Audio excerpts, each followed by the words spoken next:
I think part of the importance of art is to develop a new approach to every piece, like reinventing ourselves or myself with a new experience, new techniques, new colors, new shapes.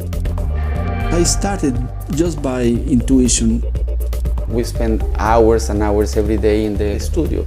It's a place to learn, para que salga así, to play, and to make my experiments. How the material, which becomes an object, becomes part of the society.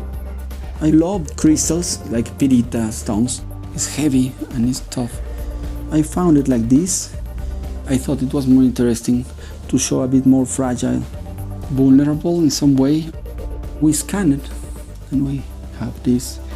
A long process of technology, understanding, modifications. And then I start to think about it. What is the future if the machines, the computers, can make art?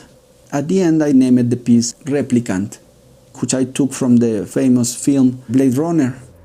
In some way, I realize I'm transforming nature, maybe playing with the idea of God. We can modify objects, energy, information, create a parallel universe in some way. Let's go to the workshop, you will see.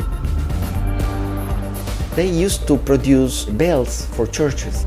Sometimes they do traditional figures like politicians or national heroes, horses, and this kind of stuff. But they are really open to proposals. We start doing some geometry. They don't mind if it's an abstraction. It's a magic power of the art to transform an object and create a new idea. Art is a process also to understand yourself, transform yourself. You will change and life will change.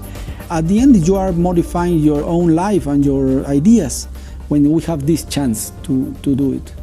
It's a privilege.